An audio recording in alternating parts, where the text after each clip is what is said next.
నమస్కారం. ఈరోజు మనం ఈ భాగంలో 9వ తరగతి తెలుగు వాచకంలోని 11వ పాఠ్యాంశమైన వాయసం అనే పాఠ్యాంశంలో మొదటి భాగాన్ని చదువుకుందాం. ఇప్పటి వరకు మనం 1 నుంచి 10 పాఠాలకు సంబంధించినటువంటి అన్ని అంశాలు చదువుకున్నాం. ఇప్పుడు ఈరోజు 11వ పాఠ్యాంశమైన వాయసం అనే పాఠ్యాంశంలో మొదటి భాగాన్ని చదువుకుందాం. మనం పాఠ్యాంశాన్ని చదివే ముందు ఒకసారి మా ఛానల్ని స్క్రీన్ పైన చూపిస్తాను, చూడండి. వెల్కమ్ టు SM తెలుగు పాఠశాల. ఇది యూట్యూబ్ ఛానల్. మీరు కనుక యూట్యూబ్లో SM తెలుగు పాఠశాల అనే పేరుతో సెర్చ్ చేసినట్లయితే మేము అప్లోడ్ చేసినటువంటి వీడియోలకు సంబంధించిన సమాచారం అంతా, ఆ వీడియోలన్నీ కూడా మీకు కనిపిస్తాయి. మీకు అవసరం ఉన్నటువంటి వీడియో మీరు చూడవచ్చు. ఓకే, తర్వాత అంశం చూద్దాం.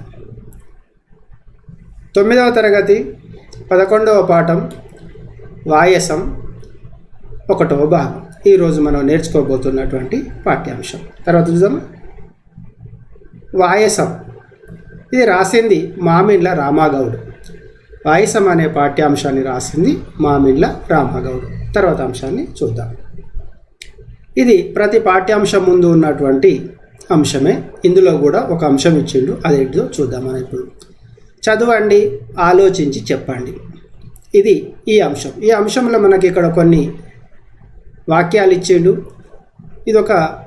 ఈ వాక్యాలు చదివిన తర్వాత మనం దీని తర్వాత ఉన్నటువంటి ప్రశ్నలకు జవాబులు మనం చెప్తాం.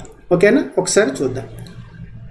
నటనలో ఆమె నాట్య మయూరి, ఆ పడతి నడక హంస నడక, ఆ ఇంట చిన్నారి చిలుక పలుకులు పలుకుతుంది, మధుర గాయని సుశీలమ్మది కోకిల స్వరం, కావాలనుకున్న దానికోసం పిల్లలు ఉడుంపట్టు పడతారు, ఉడతా భక్తిగా భగవంతునికి దక్షిణ సమర్పించాలి, కొందరు యజమానుల పట్ల కుక్క విశ్వాసం ప్రదర్శిస్తారు, అతడు అవినీతి పరులకు సింహ స్వప్నం. ఇది మనకిచ్చినటువంటి వాక్యాలు. ఇవి మరొకసారి చదువుదాం. వాక్యాలు చూద్దాం. మరొకసారి చూద్దాం. నటనలో ఆమె నాట్య మయూరి, ఆ పడతి నడక హంస నడక, ఆ ఇంట చిన్నారి చిలుక పలుకులు పలుకుతుంది, మధుర గాయని సుశీలమ్మది కోకిల స్వరం, కావాలనుకున్న దానికోసం పిల్లలు ఉడుంపట్టు పడతారు, ఉడతా భక్తిగా భగవంతునికి దక్షిణ సమర్పించాలి, కొందరు యజమానుల పట్ల కుక్క విశ్వాసం ప్రదర్శిస్తారు, అతడు అవినీతి పరులకు సింహ స్వప్నం. ఇవి వాక్యాలు. దీని తర్వాత ఉన్నటువంటి ప్రశ్నలు ఏంటో ఒకసారి చూద్దాం. పై పంక్తులలో జన వ్యవహారంలో ఉన్న పదబంధాలు ఏవి? పై పంక్తులలో అంటే పైన మనకి ఇచ్చినటువంటి వాక్యాలలో జన వ్యవహారంలో అంటే జనాలు సాధారణంగా మాట్లాడుకునేటువంటి అలవోకగా మాట్లాడేటువంటి పదబంధాలు ఏమున్నాయని అడుగుతున్నాడు. ఒకసారి మళ్ళీ మనం ఆ పేరా చూసి అండర్లైన్ చేద్దాం. చూద్దామా? చూడండి. నాట్య మయూరి, హంస నడక, చిలక పలుకులు, కోకిల స్వరం, ఉడుంపట్టు, ఉడతా భక్తి, కుక్క విశ్వాసం, సింహ స్వప్నం. ఇవన్నీ కూడా పదబంధాలు. ఇవి ఏ సందర్భాల్లో వాడతారో మీకు ప్రశ్న జవాబులల్లా ఉంటాయి, నాకు తెలిసి. అలా చూద్దాం. తర్వాత ఇంకో ప్రశ్న చూద్దామా? చూడండి. ఇట్లాంటి పదబంధాలు ఏ సందర్భంలో వాడతారు? ఏ సందర్భంలో వాడతారు? మనకు నిత్య జీవితంలో ఎదురైనటువంటి సంఘటనలల్లో ఎవరి గురించి అయినా చెప్పేటప్పుడు, ఏదైనా సంఘటన జరిగినప్పుడు ఇట్లాంటివి చెప్తాడు. ఏమని చెప్తాడు? ఉదాహరణకు చెప్తా, అబ్బా పలానా ఆయన ఉండే, కుక్కకు ఎంత విశ్వాసం ఉంటుందో ఆయనకు కూడా అంత విశ్వాసం ఉంటుంది అని చెప్తారు. ఇంకేం చెప్తారు? చిన్నపిల్లలు సరదాగా చిన్న చిన్న మాటలు మాట్లాడితే ఏమని చెప్తారు? అమ్మ అబ్బా పాప చిలుక పలుకులు పలుకుతుంది అంటారు. ఏదైనా బాగా స్ట్రిక్ట్గా ఉన్నటువంటి ఒక పోలీస్ ఆఫీసర్ ఉన్నాడు అనుకో, ఆయన గురించి చెప్పేటప్పుడు ఏం చెప్తాడు? అబ్బో ఆయన సింహ స్వప్నం అని చెప్తాడు. ఇట్లాంటి పదబంధాలు ఈ సందర్భాలలో వాడతారు. తర్వాత చూద్దాం. వీటిని వాడడంలో పశుపక్షాదుల పట్ల ఏ భావం కనిపిస్తుంది? ఏ భావం కనిపిస్తుంది? ఇప్పుడు మనకి ఇచ్చినటువంటి ఆమె నాట్య మయూరి అంటే ఈమె నాట్యాన్ని ఎవరితో పోలుస్తున్నాడు? మయూరి అంటే నెమలి నాట్యంతో పోలుస్తున్నాడు. అంటే ఈమెకు సమాజంలో సంఘంలో ఎంత గౌరవం ఉందో నెమలికి కూడా అంత గౌరవం ఉన్నది. అంటే గౌరవభావమే కనిపిస్తుంది. అదేవిధంగా విశ్వాసానికి కుక్కని పోల్చడం, తర్వాత సింహస్వప్నం అంటే భయంకరమైన వాడు, చాలా నికార్సైన మనిషి అని చెప్పే సందర్భంలో సింహస్వప్నం అని చెప్పడం వలన, ఇట్లాంటి పదబంధాలు వాడడం వలన ఏమవుతుందంటే జంతువుల పట్ల మనకు గౌరవభావమే కలుగుతుంది. ఓకేనా? తర్వాత చూద్దాం. పశువులను పక్షులను చిన్న చూపుతో పోల్చే సందర్భాలు కూడా ఉంటాయా? మరి పశువులను పక్షులను తక్కువ చేసి చెప్పే సందర్భాలు ఉంటాయా? ఉంటాయి. ఎందుకుండవు? పిల్లలు అందరు కలిసి అల్లరి చేస్తున్నారు అనుకో, పాఠశాలలో మీ ఉపాధ్యాయుడు లేమంటే అరే కాకుల్లాగా అరవకండిరా, కాసేపు రెస్ట్ తీసుకొని సైలెంట్గా ఉండనరా అంటాడు. అంటే కాకి గోల, కాకులు తక్కువ చేసినట్టే కదా, మీరు తప్పు చేసినప్పుడు కాకితో పోలుస్తున్నారు. ఇక కొంతమంది ఇంకా బయట ఏం చెప్తారంటే, ఏ విషయాన్ని కూడా చెల్లించినటువంటి వాళ్ళు కొందరు ఉంటారు. ఏ తర్వాత నిదానంగా అదే జరుగుతుందిలే, తొందరపడేందుకు ఆవేశపడేందుకు అని ఆలోచించే వాళ్ళు కొంతమంది ఉంటారు. అట్లాంటి వాళ్ళని దేంతో పోలుస్తారు? దున్నపోతుతో పోలుస్తారు. ఏమంటారు? అబ్బా ఆయన చెప్తే దున్నపోతు మీద వర్షం కురిసినట్టే అంటారు. దున్నపోతు మీద వర్షం కురిస్తే ఏమవుతుంది? ఆ చల్లటి వాతావరణానికి ఆ నీళ్ళకి అది ఏమవుతుందంటే అక్కడి నుంచి కదలదు, నిదానంగా తన పని తాను చేసుకుంటుంది. అంటే చలనం లేడు వాడని. ఈ సందర్భాలు చెప్పినప్పుడు అక్కడ ఏమవుతుంది? మనకి ఏమర్థమవుతుంది? తక్కువ చేసినట్లయితుంది. అంటే మనుషులల్లో ఎంత తేడాలు ఉన్నాయో జంతువులను కూడా మనం అదే భావంతో చూస్తున్నాం. అంటే చూసే మనుషులు ఉన్నారు. కాకులను తక్కువ చేసి చూస్తున్నాం, తర్వాత దున్నపోతలు తక్కువ చేసి చూస్తున్నాం, నక్కలు కూడా తక్కువ చేసి చూస్తున్నాం. అబ్బో వాడు నక్క జిత్తుల మనిషి రా అని చెప్తాం. అంటే నక్క తెలివైంది, కానీ నక్క అంటే ఇక దానికి సంఘంలో గౌరవం లేనటువంటి జీవి అన్నమాట. ఇట్లా మనం తక్కువ చేసిన సందర్భాలు కూడా ఉన్నాయి. అటువంటి పోలికలు చెప్పండి, ఇట్లా పోల్చడం సరి అయిందన్న. సరి అయింది కాదు. ఇప్పటి వరకు మనం పోలికలు చెప్పుకున్నాం కదా, మరి అది సరి అయిందా? కాదు. ఎందుకు సరి అయింది కాదు అంటే జంతువులైనా మనుషులైనా గౌరవప్రదంగా ఉన్నప్పుడే, అవి మనం గౌరవించినప్పుడే దానికి సమాజంలో ప్రాణికి సరి అయినటువంటి విలువ ఉంటుంది అని మనం అర్థం చేసుకోవాలి. అలా పోల్చడం అనేది సరి అయింది కాదు. ఇలా పోలిస్తే ఇంకా చాలామంది చూడండి, కొంతమంది కుక్కల్ని పెంచుకుంటారు, దానికి ఒక పేరు పెడతారు. ఏం పేరు పెడతారు? సాధారణంగా టైగర్ అని పెడతారు. ఇంకా కొంతమంది ఇంకేదో పిట్టు అని కూడా పెడతా ఉంటారు. అయితే ఈ టైగర్ అని పెట్టినప్పుడు దాన్ని ఎవరైనా మీ కుక్క బాగుంది అని అన్నారు అనుకో, అప్పుడు ఏమంటారు? కుక్క అనద్దు, దాన్ని టైగర్ అనాలి అంటారు. కుక్క కాదు అది, దాన్ని టైగర్ అనాలి అంటారు. అంటే దాని ప్రేమతోని అలా పోల్చడం కూడా మనకు సరి అయినటువంటిది కాదు. ఓకేనా? తర్వాత చూద్దాం. అర్థమైనగా? అన్ని ప్రశ్నలకు అర్థమైనగా జవాబులు? ఓకే. పాఠం ఉద్దేశం. ఈ పాఠం మనలో ఏమేమి ఉందో మనకు చెప్తున్నాడు, చూద్దాం. ప్రకృతిలోని ప్రాణులన్నీ స్వేచ్ఛగా జీవించాలి. ప్రతి ప్రాణికి తనదైన ప్రత్యేకత ఉంటుంది. ఆయా ప్రత్యేకతలను అనుసరించి వాటిని ఆదరించాలి. కాకి కూడా ఒక ప్రాణి. దీని విశిష్టతను చెప్పుతూ కాకి పట్ల చులకన భావం ఉండరాదని తెలియజేయడమే ఈ పాఠం ఉద్దేశం. ఏమంటాడు? ప్రకృతిలో ఉన్నటువంటి ప్రతి జీవి కూడా, ప్రతి ప్రాణి కూడా స్వేచ్ఛగా జీవించాలి. ప్రతి ప్రాణికి తనదైన ప్రత్యేకత ఉంటుంది. ఏ ప్రాణికైనా ఒక ప్రత్యేకత ఉంటుంది. భూమి మీద పుట్టిన ప్రతి ప్రాణి వలన ఉపయోగం ఉన్నది. ప్రతి ప్రాణి కూడా మానవులకు ఏదో ఒక విధంగా ఉపయోగపడుతున్నటువంటి జీవి. మీరు ఏ జీవినైనా తీసుకోండి. పాములు ఉన్నాయి సార్, ఏమి ఉపయోగపడతలేవు పాములు ఎట్లా ఉపయోగపడతాయి చెప్పండి, ఆలోచించండి ఒకసారి. నేను చెప్పానా? పాములు పొలాలలో చేలలో ఉండడం వలన అందులో తయారయ్యేటువంటి ఎలుకలను చంపి తింటున్నాయి. ఆ ఎలుకలను తినడం వల్ల ఏమవుతుంది? పంటకు నష్టం జరగదు. అంతేనా? ఇంకా వేరే పంటకు నష్టం చేసే వాటిని కూడా పాములు తినేస్తున్నాయి. కప్పలను తినేస్తున్నాయి. కప్పల వల్ల నష్టం ఏంది? కప్పల వల్ల కూడా నష్టం ఉన్నది. కప్పల వల్ల లాభాలు నష్టాలు, ప్రతి జీవి వలన లాభం నష్టాలు అన్నీ కూడా ఉంటాయి. ఆయా ప్రత్యేకతలను అనుసరించి వాటిని ఆదరించాలి. దేని ప్రత్యేకత దాన్ని. కాకి కూడా ఒక ప్రాణి. మరి అట్లాంటి వాటిలో కాకి కూడా ఒక ప్రాణి. మనం పాఠం పేరు ఏం చెప్పుకున్నాం? వాయసం అంటే ఏంటిది? కాకి. వాయసం అంటే కాకి. దీన్ని విశిష్టతను చెప్పుతూ కాకి పట్ల చులకన భావం ఉండరాదని తెలియజేయడమే పాఠం ఉద్దేశం. మనం ఈ పాఠంలో ఎవరి గురించి చదువుకోబోతున్నాం? కాకి గురించి చదువుకోబోతున్నాం. కాకి ఏంటిది? కాకి గురించి చదువుకోబోతున్నాం. మనం ఇప్పటివరకు పావురాలను పెంచుకుంటాం, తర్వాత చిలుకల్ని పెంచుకుంటాం, ఇంకా వేరే పక్షుల్ని పెంచుకుంటాం, నెమలను పెంచుకుంటాం, హంసలను పెంచుకుంటాం. కాకిని పెంచుకుంటారా? పెంచుకోరు. కానీ పెంచుకునే సందర్భం కూడా మీకు పాఠం మధ్యలో వచ్చినప్పుడు నేను చెప్తాను. పెంచుకుంటున్నారు. ఇప్పుడు కాకిని పెంచాల్సిన అవసరం కలిగింది. ఎందుకు అంటే కాకిల జాతి అంతరించిపోతుంది. కాబట్టి వాటి అవసరం ఎక్కడ ఉంటుందో నేను చెప్తాను. తర్వాత చూడండి. పాఠ్యభాగ వివరాలు. ఈ పాఠ్యభాగ వివరాలు చూద్దాం. ఈ పాఠ్యభాగం పద్య ప్రక్రియకు చెందినది. పద్యం ఆధునిక కవి మామిళ్ళ రామగౌడ్ రాసిన రసతరంగిణి ఖండకావ్య సంపుటిలోనిది. ఎందులోని తీసుకోబడ్డది? మామిళ్ళ రామగౌడ్ రాసినటువంటి రసతరంగిణి అనే ఖండకావ్యం నుంచి తీసుకోబడ్డ ఖండకావ్య సంపుటిలో నుంచి తీసుకోబడ్డటువంటి పాఠ్యాంశం. ఏం పాఠ్యాంశం? వాయసం. ఓకే, నెక్స్ట్ చూద్దాం. కవి పరిచయం. మరి ఈ కాకి గురించి రాసినటువంటి కవి గురించి కూడా తెలుసుకోవాలి కదా మనం. కాకి ఏ విధంగా గొప్పదో చెప్పిండు కదా, ఎంత గొప్పగా చెప్తాడో చూద్దాం. ఆ చూసే ముందు మరి ఈయన గురించి కూడా మనం కొంచెం తెలుసుకుందాం. కాకి గురించి అంత తెలిసిన ఆయన గురించి కూడా మనం తెలుసుకోవాలి కదా. అందుకే ఒకసారి ఈ రచయితను చూద్దాం. ఏ సాహిత్య ఏ పదాలు వాడిండు, ఏ ఛందస్సులో రాసిండు, ఆయన చెప్పాలనుకున్న ఉద్దేశం ఏంటి, చెప్పిన విషయాన్ని బట్టి సమాజానికి ఉపయోగం ఏంటి, అది ఇంతవరకు సమాజానికి ఉపయోగపడుతుంది, సమాజంలో నిజంగా వాస్తవంగా అలాంటి పరిస్థితి ఉందా, ఇవన్నీ కూడా మనం పాఠ్యాంశంలో నేర్చుకుంటాం. ముందు ఈయన గురించి చదువుకుందాం. తెలంగాణ ఆధునిక కవుల్లో మామిళ్ళ రామగౌడ్ ఒకరు. తెలంగాణ రాష్ట్రంలోని ఆధునిక కవుల్లో మామిళ్ళ రామగౌడ్ ఒకడు.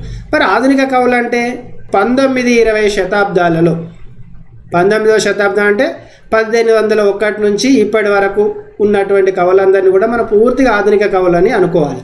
మరి ప్రాచీన కవులు నన్నయ్య, తిక్కన, ఎర్రన, పెద్దన, తెనాలి రామకృష్ణ వీళ్ళందరూ కూడా ప్రాచీన కవులు. వాళ్ళు రాసినటువంటి పద్యాలు మీరు చదువుకున్నారు. అవి ఎలా ఉన్నాయి? కొంచెం మనకు అర్థం కానటువంటి పరిస్థితిలో ఉంటాయి. మీరు ఒకసారి చదివినంత మాత్రాన మీకు ఆ పద్యం అర్థం కాదు, కానీ ఇవి చదివితే ఒకటేసారి అర్థమైంది. అంటే ఆధునిక భాష ఆధునీకరణ జరిగిన తర్వాత చాలా సులభమైపోయింది అనమాట. అలాంటి పద్యాలు మనకు ఈయన అందించిండు అనమాట. ఈయన నిజామాబాదు జిల్లాకు చెందిన ఈయన వర్ణి మండలం రుద్రూరులో బాలమ్మ మల్లాగౌడ్ దంపతులకు జన్మించాడు. ఇక్కడ నిజామాబాద్ జిల్లాలో ఉన్నటువంటి వర్ణి మండలంలో రుద్రూరులో బాలమ్మ రామగౌడ్ అనే దంపతులకు జన్మించాడు. ఈయన దేవురు రుద్రూరు. ఏ మండలం? వర్ణి మండలం. ఏ జిల్లా? నిజామాబాద్ జిల్లా. ఇలా తల్లి పేరు ఏం పేరు? బాలమ్మ. తండ్రి పేరు మల్లాగౌడ్. వాళ్ళకు జన్మించింది. ప్రాథమిక విద్యలో చదువు ఆగిపోయినా ఈయన చిన్నప్పుడే పాఠశాల మానేసిండట. తర్వాత కాలంలో BOL పూర్తి చేసి తెలుగు పండితునిగా ఉద్యోగం చేశాడు. ఏమైంది? ప్రాథమిక విద్యాభ్యాసంలోనే అంటే 1 నుంచి 7వ తరగతి లోపే చదువు మానేసినప్పటికీ కూడా మళ్ళీ తర్వాత ఆ చదువు గురించి తెలుసుకొని BOL bachelor of oriented language అనే కోర్సు పూర్తి చేసి ఆయన తెలుగు పండితునిగా పనిచేసిందట. తెలుగు భాషపై మక్కువతో 20 ఏండ్ల వయసు నుండే రచనలు చేయడం ఆరంభించాడు. ఎన్ని సంవత్సరాలు? 20 సంవత్సరాల వయసు నుంచే రచనలు చేసిండట తెలుగు భాష మీద ఉన్నటువంటి అభిమానంతో. ఇంకా చూడండి, శబరిమాతా శతకం, నరసింహ శతకం, కవి గౌడప్ప శతకం వంటి భక్తి నీతి శతకాలతో పాటు రసతరంగిణి, కవితా సుధాలహరి, గౌడ ప్రబోధం మున్నగు రచనలు వెలువరించాడు. ఇవి ఈయన రాసినటువంటి రచనలు. తనదైన శైలిలో వస్తు వైవిధ్యత కలిగిన రచనలు చేసిన రామగౌడు సుకవి సుధాకర, మధుర కవి, కవి కోకిల వంటి బిరుదులు, పలు సత్కారాలు అందుకున్నాడు. ఇంత బాగా రాసినటువంటి ఆయన గౌరవించడం కూడా మన బాధ్యత. అందుకే ఆయన తనదైన శైలిలో, ప్రతి వాళ్ళకు ఒక శైలి ఉంటుంది, ఆయన శైలి ఆయనది. తనదైన శైలిలో వస్తు వైవిధ్యం అంటే కథ రాసినప్పుడు, ఒక కావ్యం రాసినప్పుడు ఒక వైవిధ్యమైనటువంటి కథను ఎన్నుకున్నాడు అన్నమాట. ఆ రచనలు చేసినటువంటి రామగౌడ్ను సుకవి సుధాకర, మధుర కవి, కవి కోకిల వంటి బిరుదులను కూడా అందుకున్నాడు ఆయన. తర్వాత చూడండి, ఇక్కడ ఈయన 14/1/1943లో జన్మించి 6/6/2003 మరణించాడు. ఇది ఈయన యొక్క జీవిత కాలం. ఎవరి జీవిత కాలం? మామిళ్ళ రామగౌడు అనే కవి యొక్క జీవిత కాలం. అది ఆయన ఫోటో ఒరిజినలే, చూడండి. తర్వాత చూద్దాం. రైట్. ప్రవేశిక. ఈ ప్రవేశికలు ఏముంటుంది చూద్దాం. సకల జీవులను మనిషి సమాదరించాలి, ప్రాణుల పట్ల దయ కలిగి ఉండాలి. కానీ మనిషి స్వార్థ చింతనతో తన స్వలాభాన్నే చూసుకుంటున్నాడు. ప్రకృతిలో కాకి పక్షి అయినప్పటికీ అందుకు విరుద్ధంగా ఐక్యతను కలుపుగోలుతనాన్ని ప్రదర్శిస్తూ జనవాసాల్లో తిరుగుతుంది. దాని గురించి ఈ పాఠంలో చదువుకుందాం. సకల జీవులను మనిషి సమాదరించాలి, అన్ని జీవులను ఆదరించాలి. సర్వ ప్రాణుల పట్ల దయ కలిగి ఉండాలి. కానీ మనిషి స్వార్థ చింతనతో తన స్వలాభాన్నే చూసుకుంటున్నాడు. మనిషిలో స్వార్థం పెరిగిపోయింది. ఎవరు ఎక్కడ పోతుంది, ఏ జంతువు ఎక్కడ పోతుంది అనే భావన కలిగింది. మనుషులు పోతేనే పట్టించుకుంటలేరు, ఇక జంతువులు పోతే పక్షులు పోతే పట్టించుకుంటారా? చాలామంది స్వార్థంతో వ్యవహరిస్తున్నారు. దానివలన సమాజానికి మానవ మనుగడకే నష్టం వాటిల్లే ప్రమాదం కూడా ఉన్నది. ప్రకృతిలో కాకి పక్షి అయినప్పటికీ అందుకు విరుద్ధంగా ఐక్యతను కలుపుగోలుతనాన్ని ప్రదర్శిస్తూ జనవాసాల్లో తిరుగుతుంది. కాకులల్లో ఐకమత్యం బాగా ఉంటుంది. అది ప్రకృతిలో అది కాకి అయినప్పటికీ కూడా దాని కాకుల మధ్యలో ఐకమత్యం చాలా బాగుంటుంది. ఎలా అంటే ఒక చిన్న ఉదాహరణ చెప్తా. ఏదైనా ఒక ప్రదేశంలో ఇంత ఆహారం దొరికిందనుకో, ఒక కాకి చూస్తుంది, వెళ్ళుతుంది, చూసిందనుకో ఆ ఆహారం దగ్గరికి వెళుతుంది, వెళ్ళి చూస్తుంది ఇది తినదగినదేనా కాదా అని పసిగడుతుంది. పసిగట్టి తను తినది. ఏం చేస్తుంది? ఎగిరిపోతుంది. ఎక్కడికి పోతుంది? తన గుంపు దగ్గరికి వెళ్తుంది. తన గుంపు దగ్గరికి వెళ్ళి ఆ గుంపును అంతటిని తీసుకొని వచ్చి వాటితో పాటు కలిసి తింటుంది. చూసిర్రా కాకులల్లో ఎంత ఐకమత్యం ఉందో. అదే కుక్కలు చూడు, కుక్కలలో ఐకమత్యం ఉందా? అస్సలు లేదు. ఎందుకు? ఏ కుక్క కన్నా ఒక చోట ఆహారం దొరికిందనుకో అదే లబ లబ లబ తినేస్తుంది. ఒకవేళ అది తినంగా వేరే కంచెలను ఒక కుక్క వచ్చిందనుకో ఇది తినదిగాక దాన్ని తిననియ్యది, రెండు కలిసి కొట్లాడి ఆ ఆహారాన్ని అంతా మట్టిపాలు చేస్తాయి. ఇట్లాంటి సంఘటనలు మీరు చాలా చూసే ఉంటారు. కానీ కాకులు అలా కాదు. ఒక కాకి చూస్తే వెళ్ళి మిగతా కాకులను తీసుకొచ్చి అది వాటికి తినేవాడు తినడానికి అవకాశాన్ని కల్పిస్తుంది. అది ఐకమత్యం అంటే. ఇంకేం చేస్తుంది? జనవాసాల్లో తిరుగుతుంది. ఇళ్ళ వెంబడే తిరుగుతూ ఉంటుంది. ఇళ్ళలోనే ఉంటుంది కాకి. తర్వాత దాని గురించి ఈ పాఠంలో చదువుకుందాం. మరి అట్లాంటి ఐక్యతకు నిదర్శనమైనటువంటి ఐకమత్యానికి నిదర్శనమైనటువంటి కాకి గురించి మనం ఇప్పుడు ఈ పాఠంలో చదువుకుందాం. ఓకే, తర్వాత చూద్దాం. ఇక్కడ ఒక పద్యం, ఈ పద్యాన్ని చదువుదాం. పద్యాన్ని చదివిన తర్వాత దీనిలో కాకి యొక్క ఎట్లా ఏ గుణాలని చెప్తున్నాడు, కాకి గురించి ఏమేమి చెప్తున్నాడు, కాకి ఏమేమి చేస్తుందని చెప్తున్నాడు అనే విషయాన్ని మనం ఈ పద్యం చదివి తెలుసుకుందాం. ఓకేనా? ఒకసారి చూద్దాం. సి అంటే సీసా పద్యం. మీరు ఇప్పటివరకు సీసా పద్యాలు చాలా చదువుకున్నారు. ఇది కూడా ఒక సీసా పద్యం. చూద్దాం.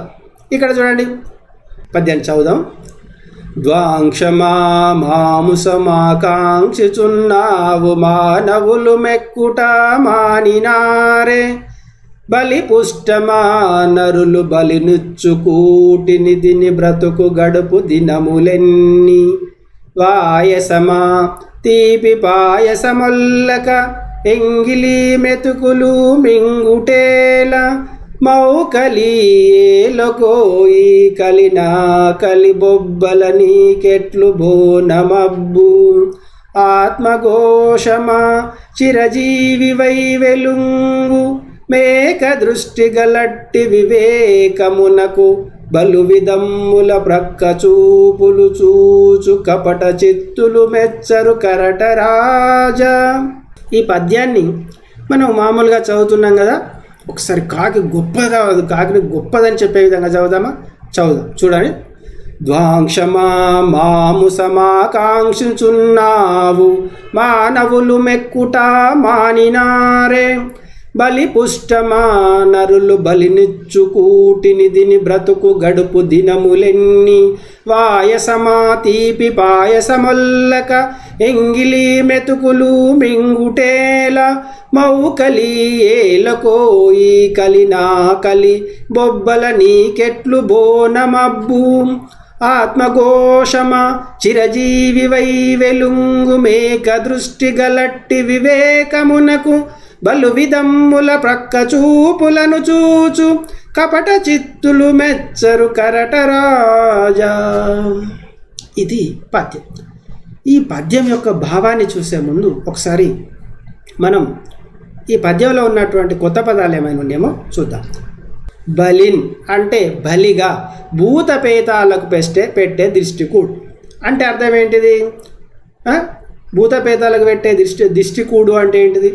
సాధారణంగా దయ్యాలకు పెడతారు చూడు, మనం దయ్యాలు భూతాలు అంటాం చూడు, వాటికి ఏం చేస్తారు, ఏదో ఎర్రన్నము పచ్చన్నము తెల్లన్నం కలిపి ముద్దలు చేసి ఎన్నో అక్కడ పెట్టేసేస్తారు, దయ్యం వదిలిపోద్దట. అంతేకాకుండా సాధారణంగా కర్మలు చేస్తారు చూడండి, శ్రాద్ధ కర్మలు చేస్తారు చూడండి, మనుషులు చనిపోయిన తర్వాత దినకర్మలు చేస్తారు చూడండి, అప్పుడు కూడా కొంత అన్నాన్ని ముద్దగా చేసి ఒక చోట పెట్టేస్తే అది ఎవరు తినాలి, కాకి వచ్చే తినాలి. కాకి లేదా డేగా ఇట్లాంటివి వచ్చి తింటే అబ్బా చాలా బాగా, డేగా తిన్నదంటే ఆయన వైకుంఠంలో ఉన్నాడు అన్నట్టు, కాకి తిన్నాడంటే కైలాసంలో ఉన్నాడు అన్నట్టు, మొత్తం మీద దేవుని సన్నిధికి చేరుకున్నాడనే భావన మనుషుల్లో ఉంటుంది. ఓకే, తర్వాత చూడండి, ద్వాంక్షమ అంటే కాకి, ఓ కాకి, ద్వాంక్షమ అంటే ఓ కాకి అని అర్థం. తర్వాత చూద్దాం, ఏకదృష్టి ఒకే చూపు, ఎక్కడుందిగా చూడు, ఆత్మఘోషమ చిరజీవై వెలుంగు మేక దృష్టి గలట్టి వివేకమునకు ఏక దృష్టి అంటే ఇది అన్నమాట. అంటే ఒకే చూపు అంటే బిత్తర చూపులు లేదు, దొంగ చూపులు లేదు, డైరెక్ట్గా చూస్తుంది అని అర్థం. తర్వాత చూద్దాం, ఒల్లకన్ ఇష్టపడక, ఒల్లక ఎక్కడుంది చూడు, తీపి పాయసమొల్లక, తీపి పాయసము ఒల్లక అంటే ఇష్టపడక. తర్వాత చూద్దాం, కపట చిత్తులు అంటే మోసపు బుద్ధి గలవారు, కపట చిత్తులు మెచ్చరు కరట రాజ, కపట చిత్తులు అంటే మోసపు బుద్ధి కలవారు అని అర్థం. తర్వాత చూద్దాం, లేదుగా ఇదే ఉన్నాయి కాబట్టి ఇది ఇంకా వేరే ఇవి మనకు తెలియనటువంటి పదాలు ఇవే. ఒకసారి పద్యం యొక్క భావాన్ని చర్చిద్దాం, ఒకసారి చర్చించి చూద్దాం. ఆ తర్వాత మనకు పుస్తకంలో ఇచ్చినటువంటి భావాన్ని కూడా ఒకసారి చూద్దాం. ఏమంటాడు, ద్వాంక్షమా మాము సమాకాంక్షిచున్నావు, ద్వాంక్షమా మాము సమాకాంక్షిచుచున్నావు, మానవులు మెక్కుట మానినారే. ఓ కాకమ్మ, నువ్వు మాంసం తినాలని కోరుకుంటున్నావు, మాంసం ఆకాంక్షిస్తున్నావు అంటే కాంక్షిస్తున్నావు, కోరుకుంటున్నావు, కానీ మానవులు మెక్కుట మానినారే, మనుషులు తినడం మానేసిర్రా. మెక్కుట అంటే బాగా తినడం అన్నమాట. అప్పుడు అంటాం చూడు, ఏం ఫుల్ మెక్కినట్టున్నావు కదా అని అంటాం కదా, అంటే ఏంటంటే పొట్ట నిండుగా ఇంకెవరన్నా ఒక చిన్న చాక్లెటో లేకపోతే ఇంకేదైనా బిస్కెట్ ఇచ్చినా అని అబ్బా ఇక పట్టతట్లేదా అబ్బా అని అంటారు చూడు, ఆ విధంగా మెక్కడం అన్నమాట. అంటే బాగా తినడం, పొట్ట నిండుగా తినడం. అలా మానవులే బాగా తింటున్నారు, విపరీతంగా మెక్కి కూర్చుంటున్నారు. నీకెక్కడ మిగిలిందని చూస్తున్నావు ఓ కాకమ్మ, నీకు మానవులు ఏం మిగల్చడం లేదు, ఉన్న మాంసాన్నంతా మానవులే మెక్కుతున్నారు. వాళ్ళు తినడు మానేసి రాయింది, నువ్వు దేనికోసం వెతుకుతున్నావు, మాంసం కోసం వెతుకుతున్నావు కదా, వాళ్ళు తినడు మానేసిరా, నువ్వు ఆ మాంసం కోసం వెతుకుతున్నావు. వాళ్ళు తినడు మానినాటికి మాంసం దొరుకుతుంది, అంతే తప్ప వాళ్ళే ఉన్నంత మెక్కేసినాక నీకెక్కడ దొరుకుతుందమ్మా అని అంటున్నట్టు దాని భావం. ఓకేనా, తర్వాత బలిపుష్టమ నరులు బలినిచ్చు కూటిని తిని బ్రతుకు గడుపు దినములెన్ని. బలిపుష్టమ అంటే బలికూడుని తినే అటువంటి, బలి అంటే మీకు ఇంతమంది చెప్పినా కదా, బలి అంటే ఇక్కడ చెప్పారు కదా, భూత పేతాలకు పెట్టే దిష్టి కూడు, అది తిని బ్రతికేదాన్ని బ్రతుకుతుంది కాబట్టి బలిపుష్టమ అని కాకిని అన్నాడు. ఇంకేమన్నాడు, నరులు బలినిచ్చు కూటిని తిని బ్రతుకు గడుపు దినములెన్ని. ఈ మానవులు ఇట్లా బలికి పెట్టినటువంటి కూడు తిని బ్రతికే కాలాలు ఇంకెన్ని రోజులు ఆ విధంగా బ్రతుకుతావు, అవి తినడం మానేయవా, వారికి సహాయం చేస్తున్నావు కానీ నిన్ను అలా చూస్తలేరు కదా, కాబట్టి వాటిని తినడం మానేస్తే బాగుంటుందేమో అని అంటున్నాడు. వాయసమా తీపి పాయసమొల్లక నెంగిలి మ్రెతుకులు మృంగుటేల. కాకి స్వీట్ పెడితే తింటుందా, తీపి పాయసం అంటే పాయసం తీసుకుపోయి కాకి ముందర పెట్టినాం, తింటుందా? ఏమో మరి నేనైతే చూడలే, మీరు చూసారు ఒకసారి పెట్టి చూస్తే తింటుందేమో. వాయసమా అన్న కూడా కాకి, ఇక్కడ చూడండి వాయసమా అంటే కాకి. ఓ వాయసమా, ఓ కాకమ్మ, తీపి పాయసం వల్లక తీపి పాయసం ఇష్టపడక ఎంగిలి మ్రెతుకులు తింటున్నావు. ఏం చేస్తాం, ఇట్లా అంటాం చూడు, ఒక కాకి కూడా చూడు, అబ్బో వాడు మహాపిషనర్రా ఎంగిలి చేత కాకిని దోలాడు అంటాం, అంటే కాకిని కొట్టాడు అంటాం. ఒకవేళ ఎంగిలి చేత అంటే తింటున్నప్పుడు ఏమైనా కాకి వచ్చిందనుకో, షూ అన్నాం అనుకో, ఈ చేతుకున్న అన్నం పడిపోతే అది తింటుంది అనుకోనట, దాన్ని ఇట్లా కూడా అన్నాడు, ఏమంటాడు, షూ అంటున్నాడు తప్ప షూ అని అన్నాడట. అంటే జనాలు ఆ విధంగా ఉంటారు అని చెప్పేటప్పుడు అబ్బో ఎంగిలి చేత కాకిని దోలాడురా అంటాడు. మరి నువ్వు ఎంగిలి మెతుకులు తిని ఇంకెన్ని రోజులు బ్రతుకుతావు అని అంటున్నాడు. మౌకలి ఏలకో ఈ కలి నా కలి బొబ్బల నీకెట్లు బోనమబ్బు.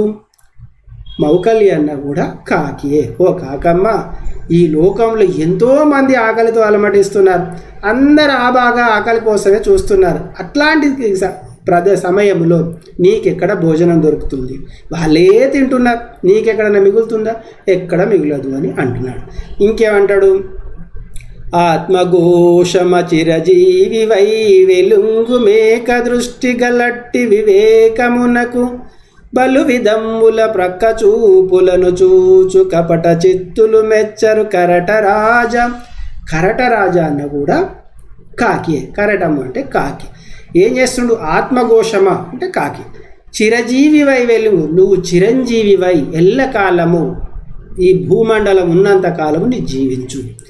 ఏకదృష్టి వెలుంగు, తర్వాత మేకదృష్టి గలట్టి వివేకమునకు, నువ్వు ఒకే చూపుతోని, అంటే దొడ్డ చూపు అంటారు చూడు, మంచి చూపుతోని నువ్వు చూస్తున్నావు, నీకు వేరే దురుద్దేశాలు లేవు.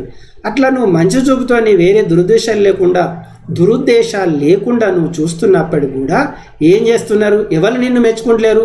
బలు విధమ్ముల ప్రక్కతో వలు చూచు, చాలా విధాలుగా పక్కతో వాళ్ళు చూసు, ఎక్కడ ఏం దొరుకుతుందా, ఎవరిని ముంచేద్దామా, ఎవరిని కొంపలు ఆర్చేద్దామా అని చూసేటువంటి వాళ్ళు ఏం చేస్తున్నారట? అట్లాంటి ప్రక్క చూపులను చూచు కపట చిత్తులు మెచ్చరు కరటరాజా. కపటమైనటువంటి చూపు అంటే వాళ్ళ చూపులోనే కపటం ఉంటుంది. ఎప్పుడు ఏమనుకుంటారు? తన లాభం కోసమే చూసుకుంటారు తప్ప వేరే వాళ్ళని ఎదగనివ్వరు, వేరే వాళ్ళకి సహాయం చేయరు. ఇంకా వాళ్ళు ఏం చేస్తారు? వేరే వాళ్ళ దగ్గర ఏమైనా ఉన్నదేమో మంచిగా ఆయనతో దొబ్బి తిందామని చూస్తారు అన్నమాట. అట్లాంటి వాళ్ళు నిన్ను మెచ్చరు. ఎందుకంటే నీకు ఒకే దృష్టి, ఎవరికి హాని చేయకూడదు, ఎవరికి అన్యాయం చేయకూడదు, ఎవరిని మోసం చేయకూడదు అనేది నీ దృష్టి ఉంటే అలాంటి దృష్టి కలిగినటువంటి వాళ్ళు నిన్ను మెచ్చరు. కాబట్టి ఓ కాకమ్మ, నువ్వు ఈ సమాజంలో ఎలా బ్రతుకుతున్నావు అని ఆ కాకి యొక్క దీనమైనటువంటి గాథను చెప్తున్నాడు. కాకి కథ దీనమైంది కదా, కష్టమైంది, కానీ కాకి ఎప్పుడు కూడా తన ఆత్మవిశ్వాసాన్ని వదిలిపెట్టలేదు. ఇంతమంది రకరకాలుగా తిట్టినప్పటికి కూడా అది పట్టించుకుందా? తన పని తాను చేసుకుంటుంది. అంటే దృఢచిత్తం కలిగినటువంటి పక్షి కాకి. ఓకేనా? తర్వాత చూద్దాం. రైట్, ఈ పద్య యొక్క భావాన్ని చూద్దాం. ఓ కాకమ్మ, మాంసం ఎందుకు కోరుతున్నావు? మనుషులు తినడం మానేశారయ్యా నీకు దొరికేందుకు. వాళ్ళు తినడం మానేసినప్పుడుగా నీకు దొరుకుతుంది. ఓ కాకమ్మ, మాంసం కోరుతున్నావు, మనుషులు తినడం మానేశారా ఏమి నీకు దొరికేటందుకు? నరులు పెట్టే బలికూడును తిని ఎన్నాళ్ళు బ్రతికీడిస్తావు? అదే ఇప్పటిదాకా చెప్పి. తీపి పాయసం ఇష్టపడక ఎంగిలి మెతుకులు మింగటం ఎందుకు? తీపి పాయసం తినక ఎంగిలి మెతుకులు ఎందుకు తింటున్నావు? జనం ఆకలి కేకలతో అలమటించే ఈ కలియుగంలో నీకు మాత్రం భోజనం ఎట్లా దొరుకుతుంది? అందరూ బాగా ఆకలి మీదనే ఉన్నారు. ఈ కలియుగం అంటేనే ఆకలి యుగం.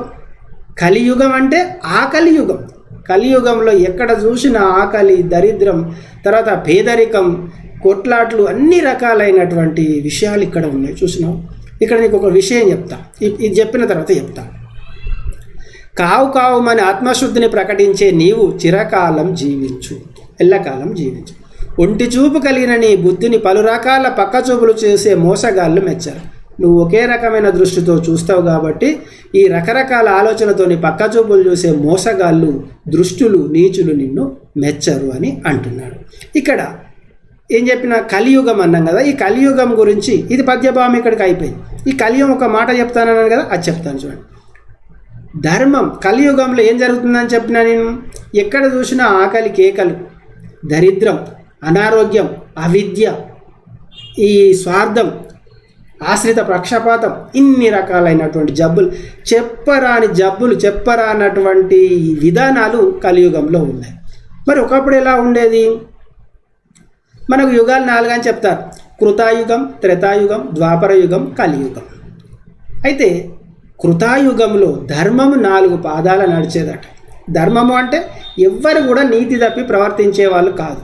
దాని వలన ఆ ధర్మం తప్పక బ్రతికిరు కాబట్టి మనిషి జీవితకాలం 4000 సంవత్సరాలట. ఎన్ని సంవత్సరాలు? 4000 సంవత్సరాలు బ్రతికే వాళ్ళట. ఆ తర్వాత వచ్చింది త్రేతాయుగం. త్రేతాయుగంలో కొంత ఈ ధర్మం అనేది, నీతి అనేది సడలిపోయింది. దానివలన 3 పాదాలు నడిచేదట. మనిషి ఎంతకాలం బ్రతికిండు అప్పుడు? సింపుల్గా మీరు చెప్తారు 3000 సంవత్సరాలు బతికిండు. ఎన్ని వేల సంవత్సరాలు? 3000 సంవత్సరాలు బతికిండు. అందుకే చూడు, మనం రామాయణ కాలంలోనూ ఇంకా మహాభారత కాలంలోనూ ఏమనుకుంటాం? ఓ మస్తు బతికిరు, అట్లా బతికిరు, ఇట్లా బతికిరు అని చెప్పుకుంటాం. మనం చదువుకుంటే ఇన్ని సంవత్సరాలు బతికిండు అని చెప్పుకుంటాం. తర్వాత ద్వాపర యుగం, కృతాయుగం అయిపోయింది, త్రేతాయుగం అయిపోయింది, తర్వాత అంటే ద్వాపర యుగం. ద్వాపర యుగంలో ఈ ధర్మం అనే ధర్మదేవత 2 పాదాలతో నడిచేదట, అంటే మనుషుల్లాగా నడిచేది. దానివలన మనుషులు ఎన్ని రోజులు బతికిరు? 2000 సంవత్సరాలు బ్రతికిరట. మరి ఇప్పుడున్నటువంటిది ఏంటిది? కలియుగం. కలియుగంలో ధర్మదేవత ఒంటి కాలుతో కుంటుకుంటూ నడుస్తుందట. మరి ఎన్ని సంవత్సరాలు బతకాలి? 1000 సంవత్సరాలు బతకాలి. మరి ఎంత బతుకుతున్నాం? ఎక్కడిది? 60-70 సంవత్సరాలు బతికితేనే మహా ఎక్కువ. ఎవరో 100కో కోటికో 100 సంవత్సరాలు బ్రతికిన వాళ్ళు ఉంటారు. మరి ఎందుకు అలా జరుగుతుంది అంటే ధర్మదేవత ఒంటి కాళ్ళ మీద కుంటుతూ నడుస్తుంది. నువ్వు ఒంటి కాళ్ళ మీద కుంటూ చూడు, నడిచి చూడు, దుంకుండా నడుస్తాం కదా, ఎంత దూరంతో ఏదో ఒక చోట పడిపోతాం. ఆ విధంగా ధర్మదేవత ఒంటి కాలు పైన కుంటుతూ నడుస్తూ ఎక్కడోసారి పడిపోతుంది. కాబట్టి మనుషుల జీవితకాలం కూడా ఆ విధంగా మనిషి ఎప్పుడు చస్తాడో కూడా అర్థం కానటువంటి పరిస్థితి ఉన్నది. అంటే ధర్మం అనేది తప్పిపోయింది, నీతి ధర్మాలన్నీ మంట కలిసిపోయినాయి. కాబట్టి మనిషి జీవితకాలం కూడా తగ్గిపోయింది. నీతి ధర్మంగా ఉన్నప్పుడు మనుషులు అంతకాలం బ్రతికేవాళ్ళు. ఇప్పుడు ఏమీ లేదు కాబట్టి మనిషి ఈ విధంగా నాశనం అయిపోతున్నాడు అన్నమాట. అంటే ఎవరి నాశనాన్ని ఎవరు కోరుకుంటున్నారు? మనుషుల నాశనాన్ని మనుషులే కోరుకుంటున్నారు. ఇప్పుడు ఇలా ఉంది. ఇంకా చూడండి, మీకు సింపుల్గా ఉదాహరణ చెప్తాను. కొన్ని సంవత్సరాలకు ఇప్పుడు మనకు 60, 70, 80 సంవత్సరాల క్రితం వయసు ఉన్నటువంటి ముసలాళ్ళు ఉంటారు, పెద్దవాళ్ళు ఉంటారు. వాళ్ళు ఎంత బలిష్టంగా ఉంటారు చూడండి. అప్పుడు మోసాలు లేవు, పంటలకు ఎరువులు అంతగా రసాయనిక ఎరువులు వాడలేదు. కాబట్టి ఆహారం పడినటువంటి గింజలు కూడా మన బలంగా ఉండేవి. దానివలన బలమైనటువంటి తిండి తిన్నారు కాబట్టి వాళ్ళు బలంగా ఉన్నారు. ఇప్పుడు మనం తింటున్నది ప్రతి క్షణం క్రిమి సంహారక మందులు, రసాయనిక ఎరువులు, ఇంకా రకరకాలైనటువంటి విషయాలు మనం చూస్తున్నాం. దానివల్ల ఏమైంది? ఆహారంలో బలం తగ్గిపోయింది, అందులో ఉన్నటువంటి పోషకాలు తగ్గిపోయినాయి, నశించిపోయినాయి. పంట కూడా త్వరితంగా పండుతుంది. త్వరితంగా పండడం వల్ల ఏమవుతుంది? నాణ్యత అనేది ఉండలేదు. ఎక్కువ కాలం పండినటువంటి 5 నెలలకు పండినటువంటి బియ్యం తిని చూడు, 3 నెలలకు పండినటువంటి బియ్యం తిని చూడు, వాటికి వీటికి చాలా తేడా ఉంటుంది. పోషక విలువలు అందులో ఎక్కువ ఉంటాయి, ఇలా తక్కువ ఉంటాయి. నేను 100% చెప్పింది తక్కువ ఎక్కువ అంటే మీ సైన్స్ సార్ని అడగండి. నాకు తెలిసి బలమైనటువంటి కూడు తింటలేం కాబట్టి మనుషులు బలంగా లేరు. అట్లా అనమాట. తర్వాత చూద్దామా? రైట్, ఇక్కడ చూడు, ఇంకొక పద్యం చూడు. కాకి వచ్చేసి చూసినావా? మనం పిలవకుండా వచ్చింది, మనం పిలిచినావా కాకి రమ్మని, పిలుడు అయినా కాకి వచ్చేసి. అంటే కాకి అంత మంచిది అన్నమాట. చూసిరా, పిలిచిన వస్తుంది, పిలకున్న వస్తుంది. ఇప్పుడు పద్యాన్ని చదివి మరొకసారి ఈ కాకమ్మ ఇంట్లో ఏం చెప్తుందో చూద్దాం. ఇప్పుడు ఇక్కడ మనకి ఇచ్చింది కూడా సీస పద్యం. ఈ పద్యం కూడా సీస పద్యమే. ఈ పాఠంలో అన్ని సీస పద్యాలే ఉన్నాయి. లాస్ట్కు చివరికి 1-2 పద్యాలు ఆటవేళ తేటగితి ఉన్నట్టు ఉన్నాయి. మనం చూస్తే ఉంటే అర్థమవుతుంది. ఈ పద్యాన్ని కూడా చదువుదాం ఒకసారి. ఇప్పుడు కాకిలో ఉన్నటువంటి ఏమి గొప్ప గుణాలు చెప్తాడు కవి, చూద్దామా? రైట్. అందచందంబులేదంచల నడకగాదు, చిలక వలెగులికి పలకబోదు, పేదరికపు బులుగు భేద భావములేక గడబిడతో బలె గంతులిడును, కొమ్మలా మాటున గులుకు చూగమ్మని రాగాలు దీయ స్వరాలు లేవు, లోకాన దీనులలో గల శోకాలు కన్నీటి గాదలే కరువు పెట్టు, అన్నన్న కొడుకు బిలుచున్నట్టుల బేరిమతో కాకా కాకాయంచుగే కవేయు, కలుపుగోలు తనము తెలియనట్టి మనము చీదరించుకొని చిన్నబోదు. ఇది పద్యం. ఈ పద్యాన్ని కాకి గొప్పగా చెప్పు, కాకిది గొప్పదని చెప్పుదాం ఒకసారి, చూద్దామా? రైట్. అందచందంబులేదంచల నడకగాదు,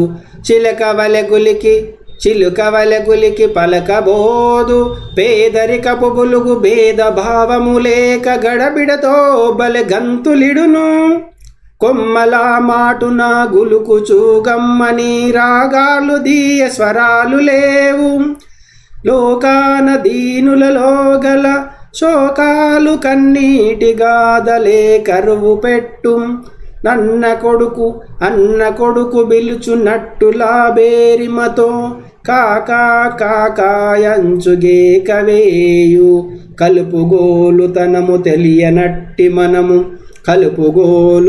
తెలియనట్టి మనము చీదరించుకొనిన చిన్నబోదు. ఇంత గొప్ప మనసు కాకి చూసిరా. చూద్దాం ఒకసారి దీని యొక్క ఇందులో కూడా మనకు తెలియనటువంటి కొత్త పదాలనేమో చూద్దాం. 1 పేదరికము ప్లస్ పులుగు అంటే పేదరికపు పులుగు. పులుగు అంటే పక్షి. ఇక చిన్న చూపు చూడబడే పక్షి. పేదరికపు పక్షి అంటే పులుగు అంటే చిన్న చూపు చూడబడేటువంటి పక్షి. తర్వాత చూద్దామా. రైట్. దీనులన్ ప్లస్ కళ దుఃఖితులలో గల.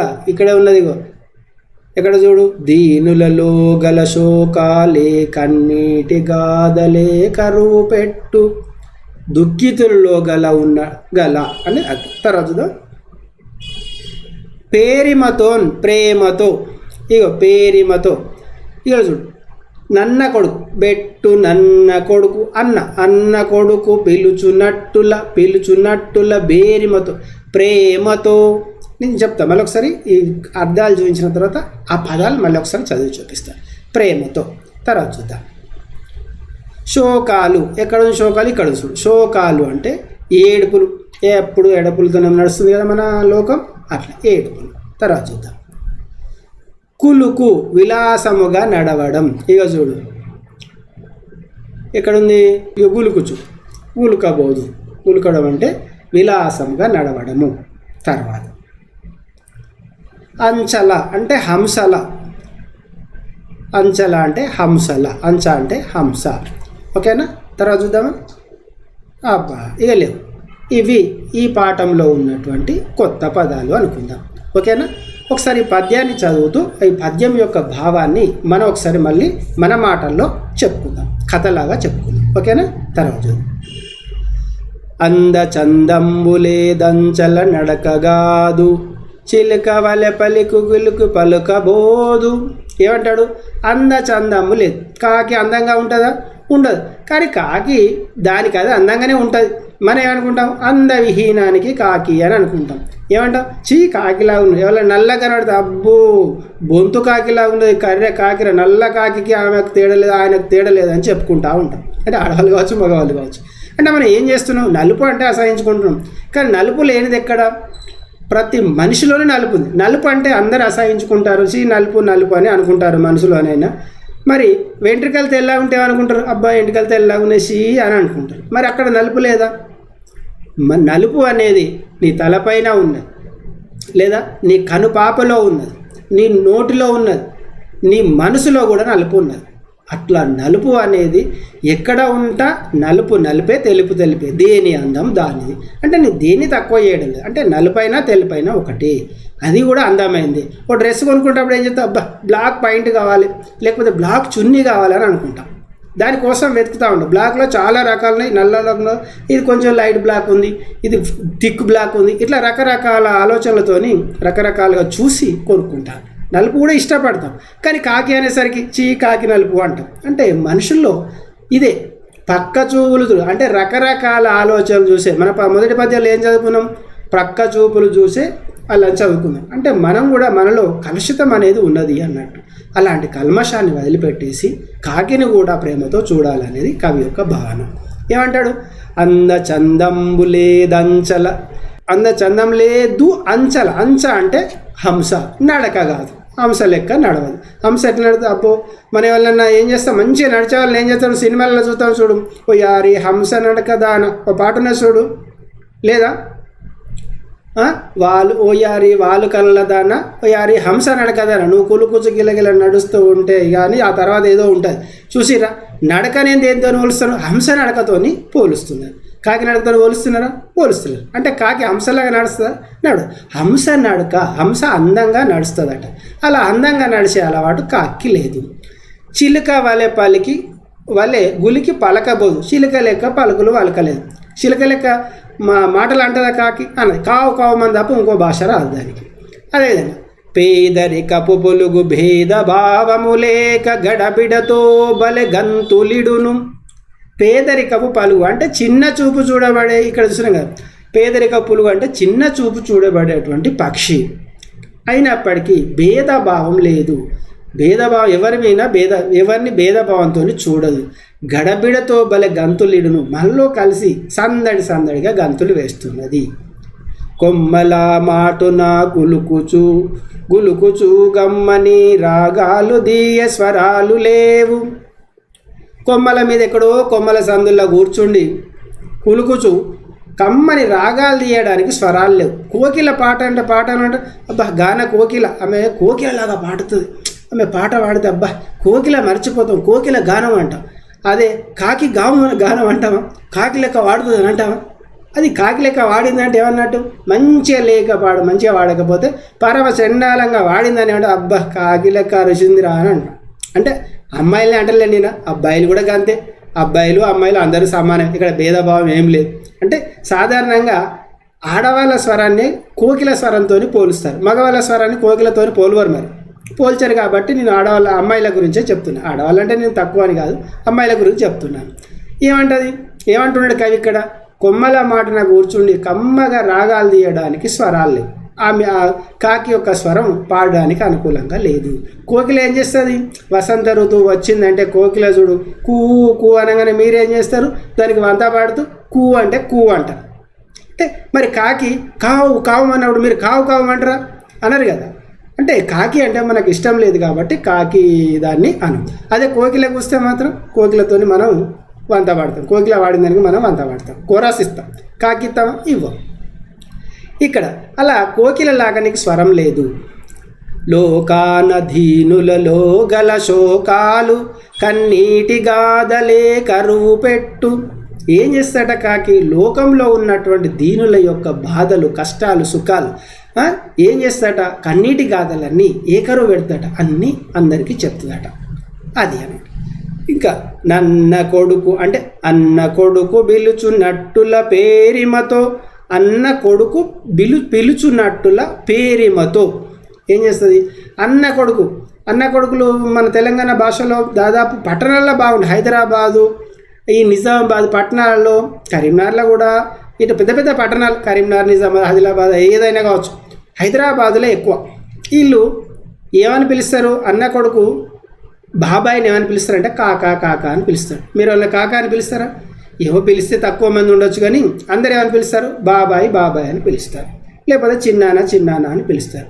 ఈ చిన్నాన్నను కాకి ఏమని పిలుస్తుందట, కాకా అంటే కూడా చిన్నారనే బాబాయ్. ఈ కాక ఏమంటుంది, కావు అంటుంది కదా. అట్లా అంటే అన్న కొడుకు మనల్ని అంటే అన్న కొడుకు తన చిన్నాన్నను ప్రేమతో పిలిచినట్టులా కేకలు వేస్తుంది, ప్రేమతో పిలుస్తుంది. తర్వాత కేకలేస్తే కాక అంటది కదా, అంటే కాక అంటే చిన్నాన్న అని పిలుస్తాడు. కలుపుగోలుతనము తెలియనట్టి మనము చీదరించుకొనిన చిన్న బోధు. అట్లాంటి కాకిని, కలుపుగోలుతనం బంధువుల్లో కలిసే స్వభావం లేనటువంటి మనము ఈ కాకిని ఎక్కడ గమనిస్తాం మనం అంటే, కలుపుగోలు తేలనం లేనటువంటి మనం ఏం చేస్తున్నాం, కాకిని చీదరించుకుంటున్నాము అని చెప్తున్నాడు.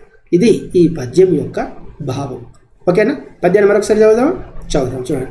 అందచందంబులేదంచల నడకగాదు చిలక వలెగులికి పలుకబోదు, పేదరికపు పొలుగు భేదభావము లేక గడబిడతో బలె గంతులిడును, కొమ్మల మాటున గులుకుచు గమ్మని రాగాలు దీయ స్వరాలు లేవు, లోకాన దీనులలో గల శోకాలు కన్నీటి గాథలే కరువు పెట్టు, అన్న కొడుకు పిలుచున్నట్టుల పేరిమతో కాకాయంచుగేకవేయు, కలుపుగోలుతనము తెలియనట్టి మనము చీదరించుకొనిన చిన్నబోదు. ఇది పద్యం. ఓకేనా, ఈ పద్యం యొక్క భావాన్ని కూడా చూద్దాం. కాకి గొప్ప అందచందాలు కలది కాదు, దాని నడక హంస వలె అందంగా ఉండదు, చిలుకల మాదిరిగా పలుకలేదు, చిన్న చూపు చూడబడే పక్షి అయినా ఎలాంటి భేదభావాలు చూపకుండా అందరి ఇళ్ళ మీద గంతులు వేస్తుంది. పేద ధనవంతులు అనేది చూస్తుందా, ఎక్కడ పడితే అక్కడ అరుస్తుంది. కొమ్మల చాటు నుండి తీయనైన పాటలు పాడే స్వరం లేదు. లోకంలో దీనుల దుఃఖాలను బాధలను ఏకరువు పెడుతున్నట్లుగా అరుస్తుంది కాకి.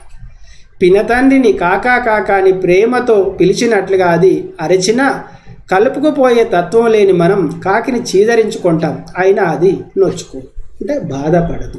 ఇప్పటి వరకు నేను చెప్పినటువంటి భావం ఓకేనా. ఈ కాకిని చూడండి, ఇక్కడ పిలుస్తుంది. ఎవరిని పిలుస్తుంది? ఇది ఎవరు పిలుస్తుంది? కాకా కాకా అని పిలుస్తుంది అనమాట. నేను కాక ఎవరో మరి మీరు కనిపెట్టాలి. కనిపెట్టి ఆ కాకను చెప్పాలి, కాకకు చెప్పాలి కాకమ్మ వెళ్తుంది అని చెప్పాలి ఓకేనా. తర్వాత చూద్దాం. ఓకే, ఇప్పటి వరకు మీరు పాట విన్నారు కదా. ఈ భాగంలో ఈ పాఠ్యాంశం చాలు. మరొక భాగంలో మొత్తం 3 భాగాల్లో ఈ పాఠ్యాంశాన్ని నేర్చుకుందాం. మరొక భాగంలో మరికొన్ని పద్యాలను, 3వ భాగంలో మొత్తం పాఠ్యాంశాన్ని నేర్చుకుందాం ఓకేనా. ఈ పాఠం విన్నారు కదా, మీకు నచ్చినట్లయితే లైక్ చేయండి. అదేవిధంగా మీ మిత్రులకు షేర్ చేయండి. సబ్స్క్రైబ్ చేసుకోండి. సబ్స్క్రైబ్ చేసుకున్నట్లయితే నెక్స్ట్ మేము అప్లోడ్ చేసే వీడియోలకు సంబంధించినటువంటి నోటిఫికేషన్ మీకు వస్తుంది. తర్వాత కూడా మీరు చూడవచ్చు కాకమ్మ యొక్క గొప్పతనం.